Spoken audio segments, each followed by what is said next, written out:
Hi, welcome to the Power of Attorney podcast. I'm your host, LeTonya Moore, and in today's episode, we will be discussing 3 signs that the IRS is on to you.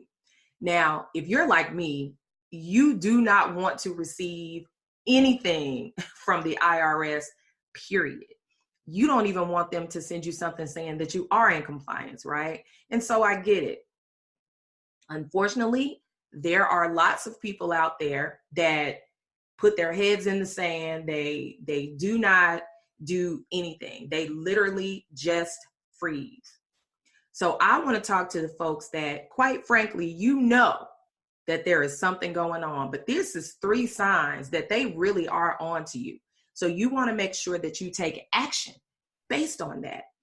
The first thing, you have received some letter at some point for some tax year that you owe a tax bill.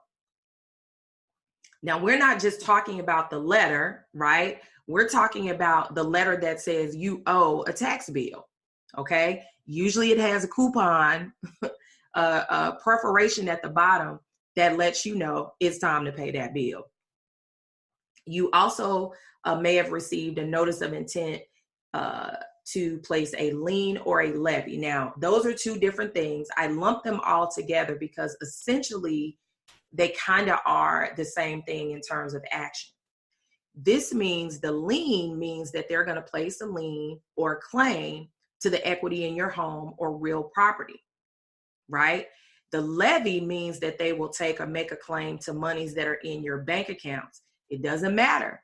That is bill money, right? They are going to place that levy on your bank account because they want their money, right? When they start doing that, not only are they onto you, they are making efforts and taking steps to enforce the claim that they have.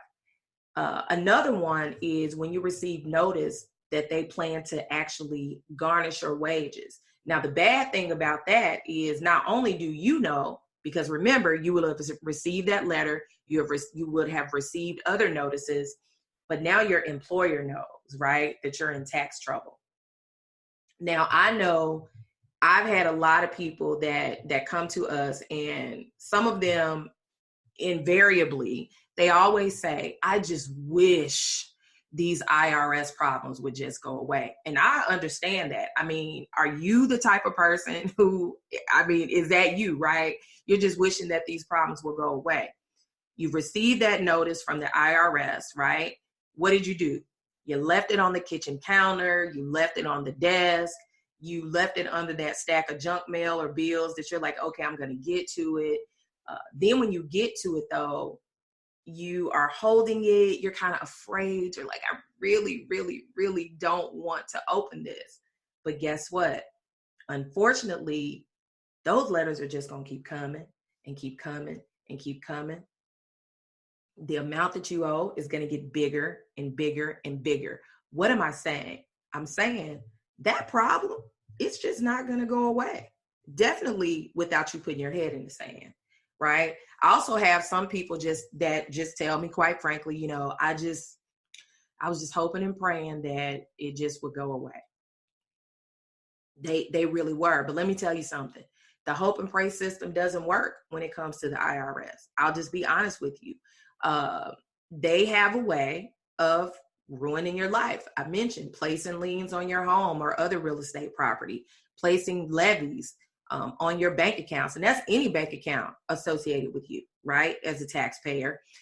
And also garnishing your wages. So what am I saying?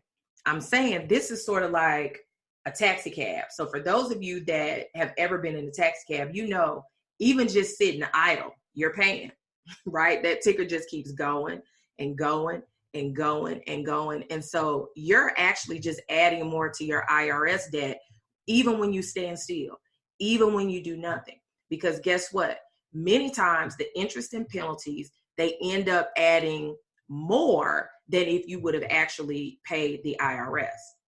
Now think about that. Your interest and penalties, if you just stand still, if you just do nothing, can literally end up being more than the original amount that you owe. We have to let that sink in, right?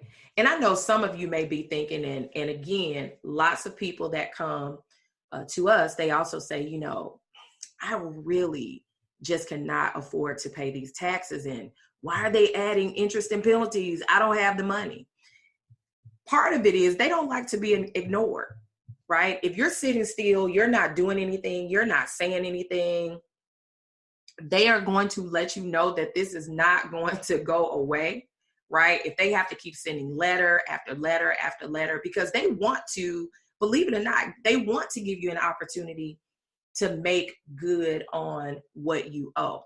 But if you don't respond to them, the penalties keep tacking on and tacking on. It's almost like if somebody has a club, right, and they're just beating you with it, beating you over the head, just beating you over the head, right? Because nothing's happening. You're not doing anything.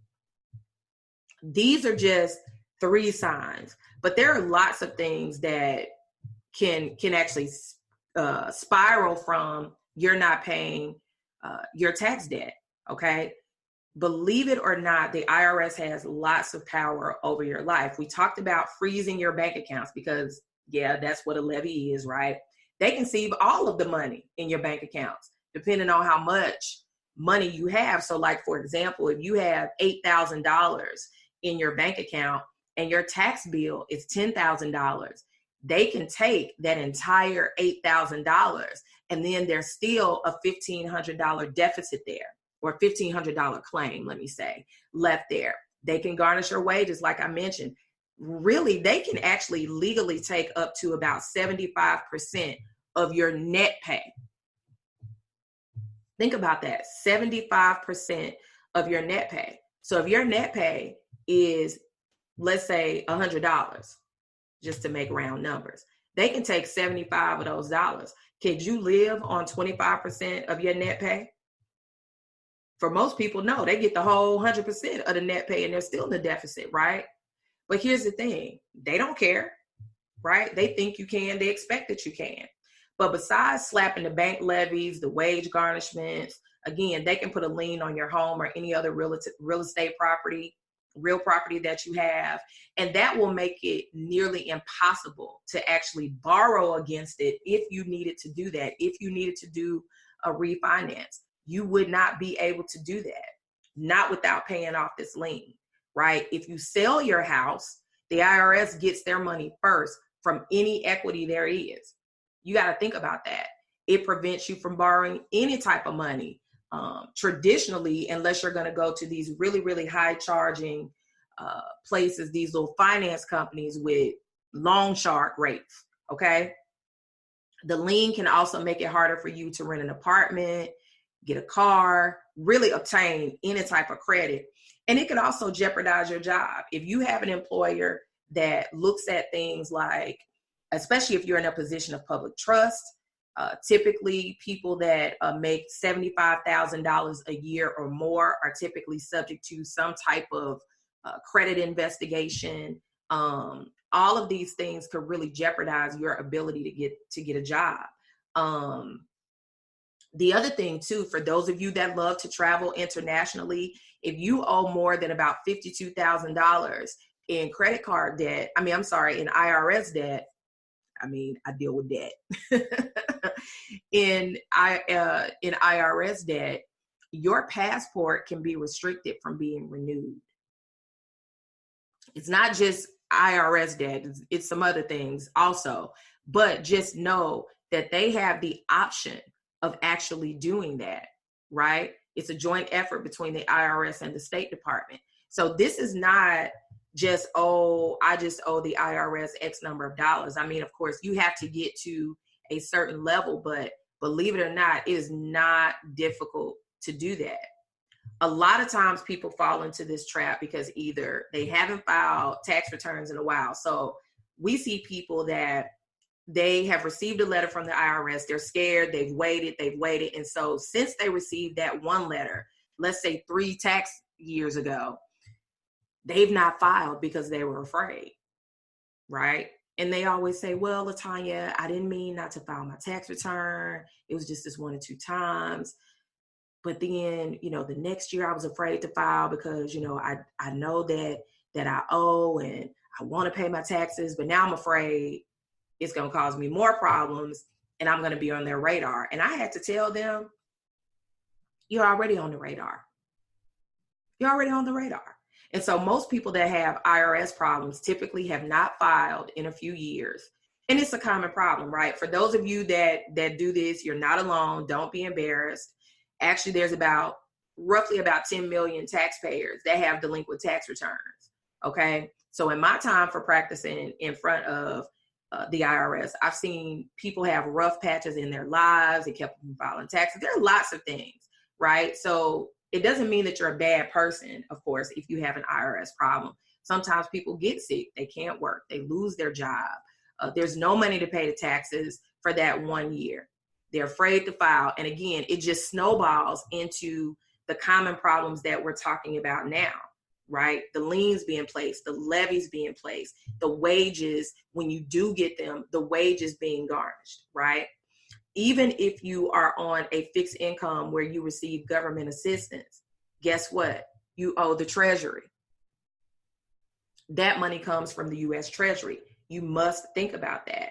And so what do you need to do, right? I know that's the question that you guys are asking, right? What do you need to do?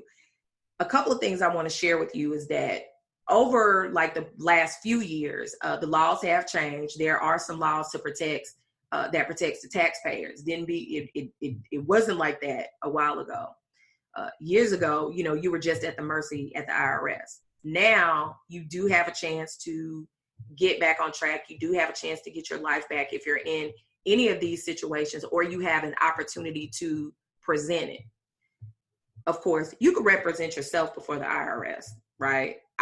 That's not something I recommend. I always tell people, get help from someone who knows this process.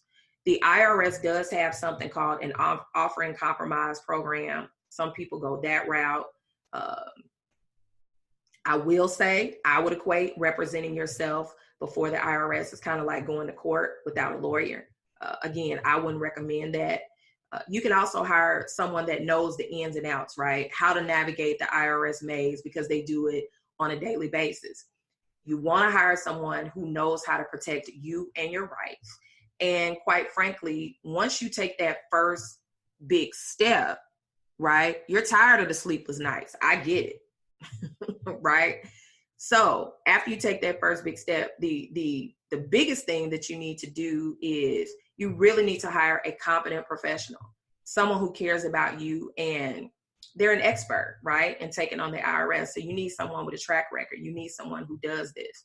And the only professionals that can legally represent you before the IRS are attorneys, certified public accountants or CPAs, and enrolled agents. That's it.